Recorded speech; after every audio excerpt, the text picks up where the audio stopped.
Hey everybody, and welcome back to my channel, where today we are going to be talking about the 8 different series that I have already DNF'd this year. And then we're also going to talk about the 4 series that I'm still technically working on, but are very close to being DNF'd as well.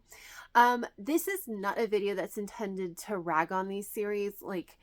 A lot of them just aren't for me, but more so that I have it all in one place where I have said specifically that I am not going to continue with these series, because I don't always remember to say it in like my Friday reads or elsewhere in my wrap-ups or anything like that.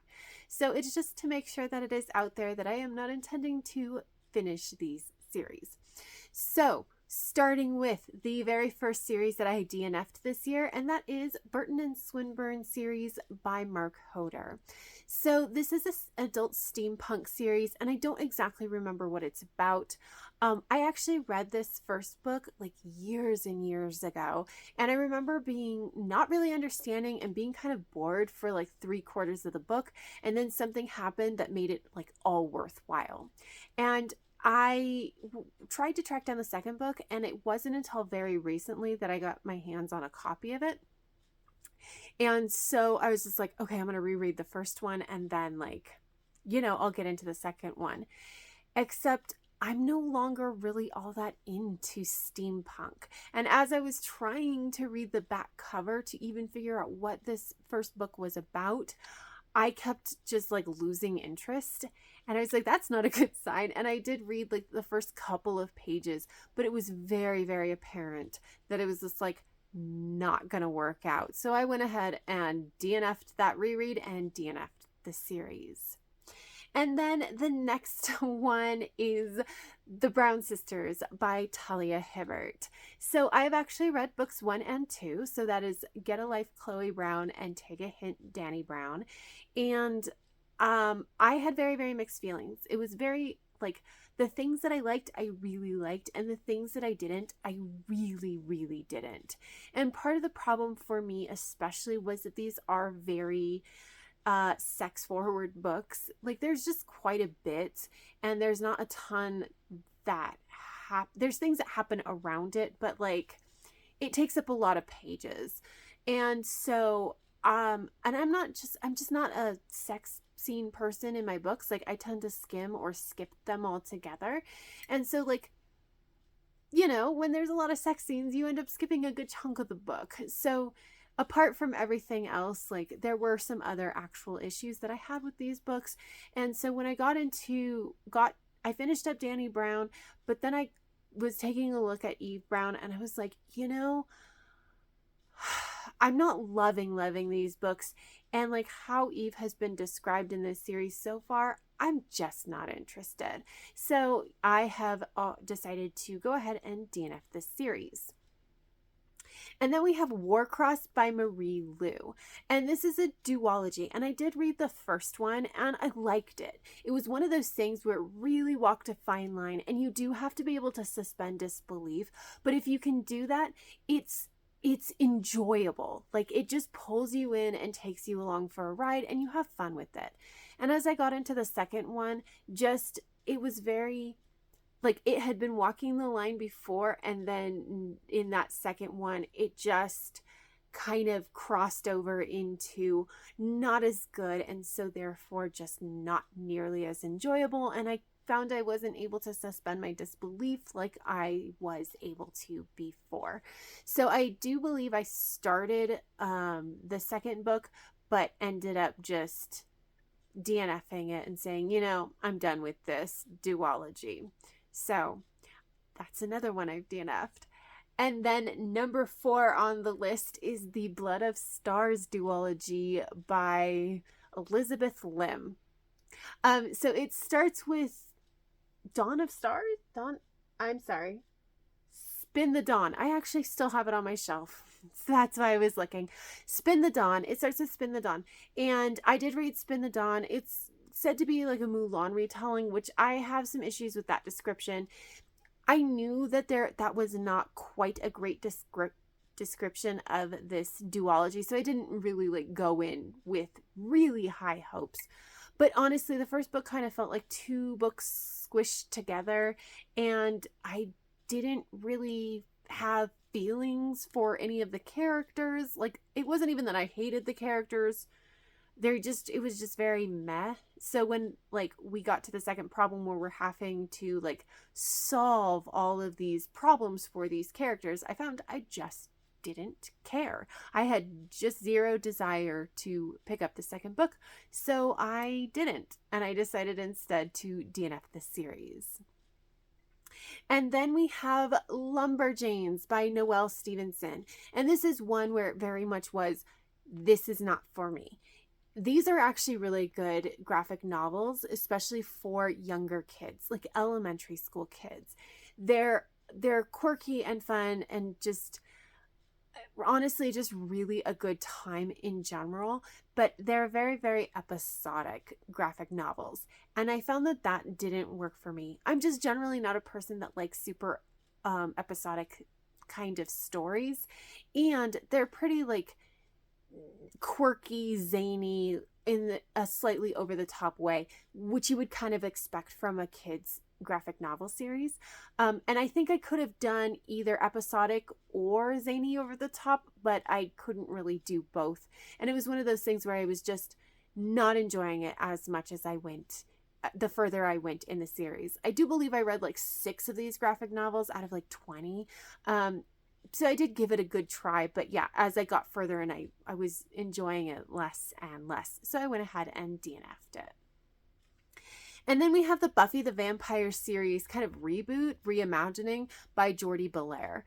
And this was taking like the original Buffy the Vampire's TV series and like modernizing it for 2020, basically. Although I don't know exactly when it started. This was started up, but modern day, right?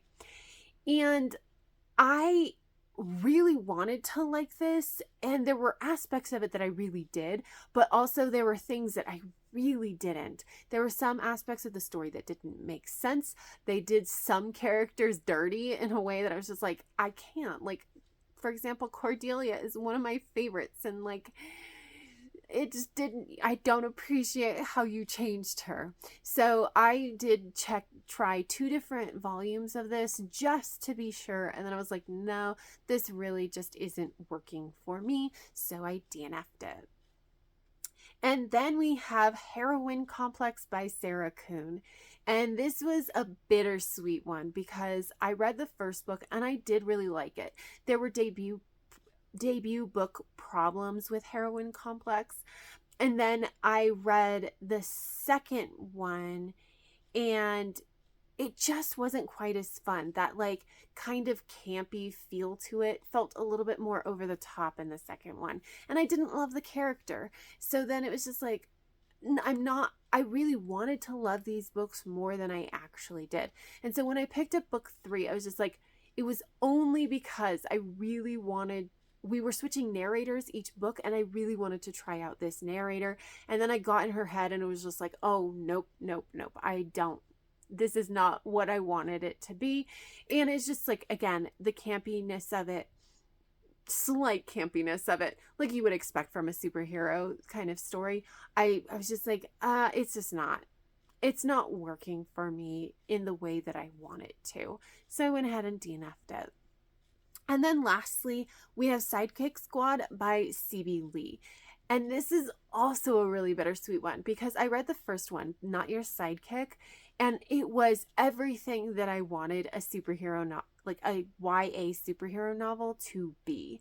And then I get into the second one and it felt very different than the first book. Like a lot of the skill that went into the first book was like missing in the second book. I didn't appreciate how the story was told. I didn't connect to the character at all. His concerns were very like things that I didn't necessarily, were very understandable for teenagers, but in the grand scheme of things felt a little petty. And it was just one of those things where it's like, I'm not loving this. And then I took a look at the description for books 3 and 4, and I was like, no, I don't think I'm interested, especially if I have to deal with this level of writing again. So I went ahead and just DNF'd it. So those are the 8 series that I have already DNF'd this year. Getting into the 4 that I'm looking at, and I'm concerned that they will also become DNFs this year. And we are actually going to start with Truthwitch by Susan Dennard. So the Witchland series. So this is another YA, I don't actually know. It's a fantasy. If it's YA or adult, it's like kind of a crossover, if I remember correctly. But basically, like, I read this years ago and I remember not understanding it. Thinking that if I could understand it, it might be really cool, but like, I didn't really quite get it. I would have to reread this. It's YA fantasy. Or at least, like, it could appeal to a YA audience, which, like, I don't always do great with. And like, my understanding is that even if I read this first one, then the second one is like takes the series in a completely different direction. I'm like, I don't know. And then obviously recently, which with the most recent book that's come out, there has been kind of mixed reviews. There's a poster in this one apparently. Anyways, so like I think I still don't even know if I want to even give this a chance for a reread. I keep going back and forth and putting it off. I'm sure at some point I'll just be like, whatever, I'm going to try it. And we'll see how it goes. But yeah, I don't actually know how it's going to go. And then the second series is the Forged in Fire and Stars series by Andrea Robertson. So I did read the first one like 2 years ago, this one, and my review at the time was basically like, it's not a good first book in a novel, or a first book in a series. It's a great prequel novel. It didn't quite explain enough to give you a good sense of the world and like these characters or anything. But I think that if you have a better understanding of the world and the characters, it is a really interesting story and sets up for some really interesting things. Now, that being said, it's YA fantasy. And again, I'd have to reread this book. And even though it's got an interesting premise, I don't know that I'm actually interested enough to continue on with this series, especially since I would have to reread this first book again because I don't remember enough to feel confident going into the second book. So this is another one where I keep putting it off, and eventually I'll probably just be like, okay, I'm just going to do it. I'm going to try it, and we'll see how it ends up. And then the third series is the Magpie Lord series by KJ Charles. So I tried this, and there were aspects about this. It's a historical fantasy romance. And there were aspects of this that I really did like, but it's also a pretty dark romance. Like, it's just generally a dark kind of story. And I wasn't really prepared for that, and I'm not sure that that's like generally what I reach for. And it's not bad or anything, but because it's not what I reach for, it's one of those things where I keep thinking, if I don't try it soon, it's just going to be one that kind of like drifts off into the distance, and I just never get to it. So it's like I don't specifically DNF it, but it kind of ends up being a DNF anyway. So I do know that if I'm going to continue this series, I need to do it soon. I just don't know that I'm going to end up prioritizing it over other things. So we'll see. Like, it really it's like kind of a by the end of the year. If I haven't picked up the next one, I probably won't. So we'll see. And then the last series is the InDepth series by J.D. Robb. And this is very interesting because it's like a science fiction homicide detective series. And it's it is pretty episodic, although there is quite a bit of like development between books, which is how I was able to keep coming back to them. I've actually read up through book like 23. But then I stopped because there's a couple books in the 20s where it gets really the quality is not great.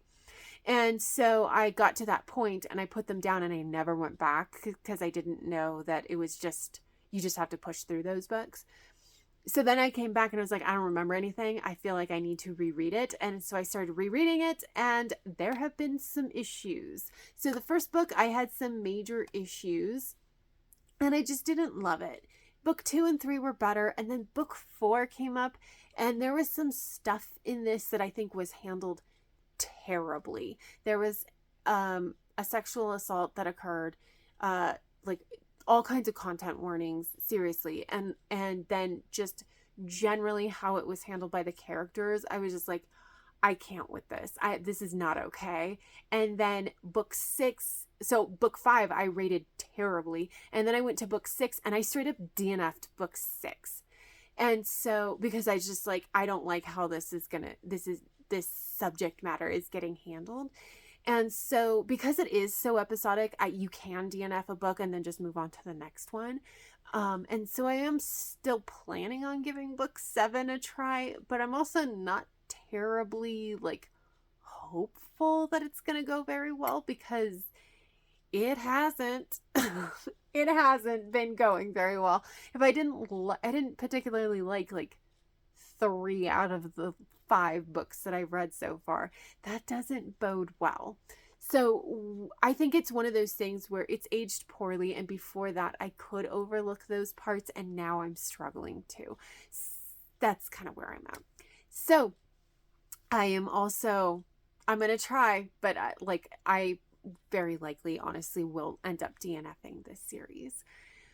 So that's it. Those are the 8 books that I have, 8 series that I have DNF'd this year, and the 4 that I am still technically working on, but I'm thinking are probably going to be DNFs.